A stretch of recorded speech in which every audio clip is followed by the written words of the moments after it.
অনিষ্ট করতে পারে না। যারা বিভিন্ন মানুষের বাড়িতে আগুন লাগিয়েছ, ওই বেটা মাফ না করলে আল্লাহ করে মাফ করবে না।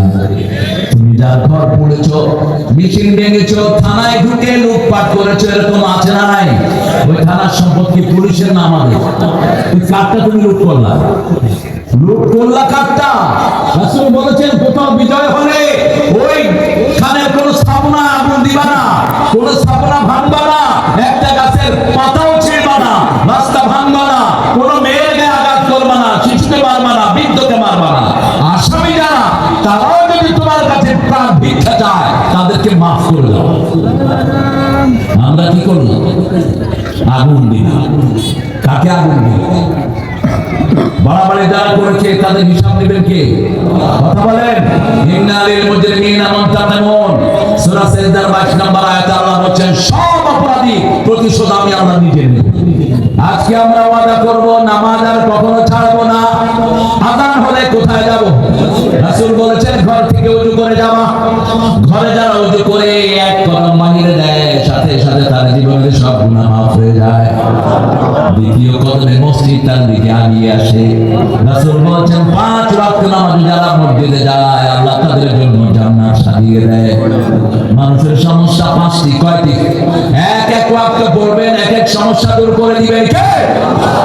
ফজর পড়বেন, আপনার রিজিকের সমস্যা দূর করে দিবেন কে? যোহর পড়বেন, আপনার স্বাস্থ্যের সমস্যা দূর করে দিবেন কে? আসর পড়বেন, আপনার পারিবারিক সমস্যা দূর করে দিবেন কে? মাগরিব পড়বেন, আপনার সামাজিক সমস্যা দূর করে দিবেন কে? এশা পড়বেন, নিরাপদে রেখে দিবেন কে? এক নামাজের সাথে এক একটা জড়িত। আপনি শুধু পড়েন, পড়লে দেখেন কি করে করতে আল্লাহ আপনাকে দান করে। আমরা নামাজের বাহিরে যাব না। আল্লাহ বলছেন যদি এটা করতে পারো, যালিকুম খায়রুন লাকুম, তাহলে তোমরা দুনিয়াতেও ভালো হবা, মৃত্যুর পরেও ভালো হবা। কেউ সার্টিফিকেট দেয়া লাগবে না। মানুষটা কেমন ছিল? আমরা বলি ভালো ছিল। তুমি কুদ্দুসারি জানো কি? সার্টিফিকেট দিচ্ছেন কে? যালিকুম খায়রুন লাকুম। এটা তোমার ব্যবসার জন্য ভালো, বাণিজ্যের জন্য ভালো, পরিবারের জন্য ভালো, সমাজের জন্য ভালো।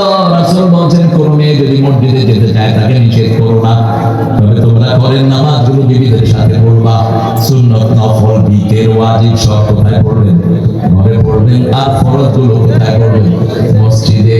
ঘরে 2 রাকাত সুন্নত, মসজিদের 1 রাকাতের সমান। মসজিদের 2 রাকাত, ঘরের 1 রাকাতের সমান।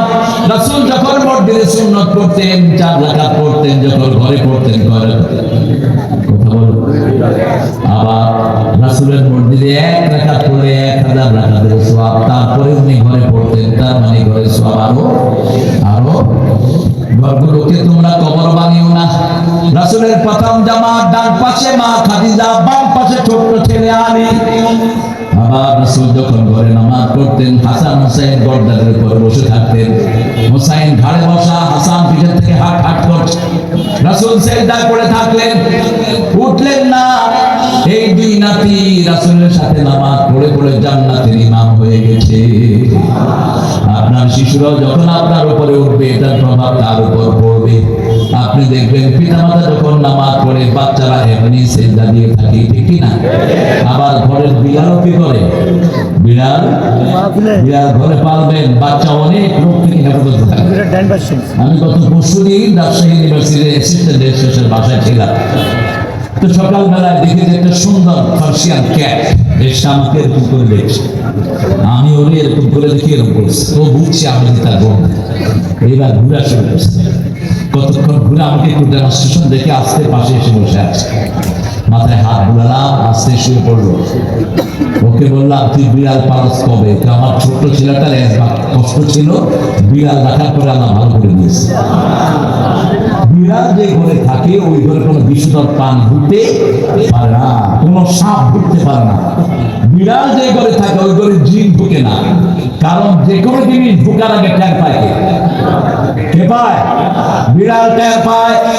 আর পারুক আর না পারুক তাকে মেরে বসবে। সাপ ফোনা চলছে, থাপ্পড় মারবে, তুমি কেন? আপনি তাহলে ঠেলা দিবেন, আপনারা একটু ছোট বাচ্চা আমাকে থাপড় দিছে, হ্যাঁ ওই থাপড় বাচ্চারা 2 থাপড়। বাচ্চা তো খুব মজা পাইলো যে একটা বন্ধু পাইলাম, এখন খাপলা খাপি শুরু হয়েছে। এটাই একটা মিলাই দেয়। বিড়ালকে বড় ভালোবাসতেন রাহমাত আল্লীর, আর ছাগলকে বেশি পছন্দ করতেন রাহমাত আল্লীর। এই জন্য বিএনপির যিনি প্রধান ছিলেন তিনি ছাগল দিয়ে একটা প্রজেক্ট চালু করেছিলেন। ছাগলটা সবসময় লাভজনক, ছাগল কোনো মালিককে কখনো ঠকায় না। এই জন্য সব নবীদের প্রিয় প্রাণী কি ছিল? আরো জোরে বলেন। ছাগলের আরেকটা ব্যাপারও আছে, ছাগল কিন্তু তারা আনুগত্য স্বীকার করে। আপনি যদি সামনের দিকে টানেন রঘুবত্তর বাপের খাই না, যেমন কিতামস কেমন ওকে ছেড়ে দিবেন, ও এমনি যাবে। আমার ওদের ধৈরা বুঝা ছেড়ে দিলে ওগুলো না কিচ্ছু বুঝেন। এরপরে আপনি কি যখন ছেড়ে চলে যাবে, সে আপনাকে না দেখলে কাঁদতে থাকবে। মালিক নাই, এই জন্য ছাগল চুরি হয়, কারণ চোরে যখন নিতে থাকে ও টের পায় যে আমার মালিক নেই, হ্যাঁ হ্যাঁ হ্যাঁ হ্যাঁ করতে। যতক্ষণ মালিকের দেখে না ততক্ষণ কি করে, এই জন্য আল্লাহর হাবিব সাল্লাল্লাহু আলাইহি ওয়াসাল্লাম যেগুলোকে ভালো বলেছেন, কোরআন যেগুলোকে ভালো বলেছে, আমরা সেগুলোর সাথে থাকবো। ঠিক না ঠিক? জিহাদ করবে যে তাকে বলে বলছেন কে? তুমিনুনা বিল্লাহি ওয়া রাসূলিহি ওয়া তুজাহিদুনা ফি সাবিলিল্লাহ যালিকুম খায়রুল লাকুম ইন কুনতুম তা'লামুন। এই জিহাদ করব, জিহাদ যদি না করি সব সময় সন্ত্রাসীরা আমাদেরকে নত করে রাখবে। আর জিহাদ আছে যেখানে, মানরাবি নাই সেখানে। আমরা কখনো আগে আক্রমণ করব না, কিন্তু যারা আক্রমণ করবে তাদেরকে ছেড়ে দেব না। ঠিক না?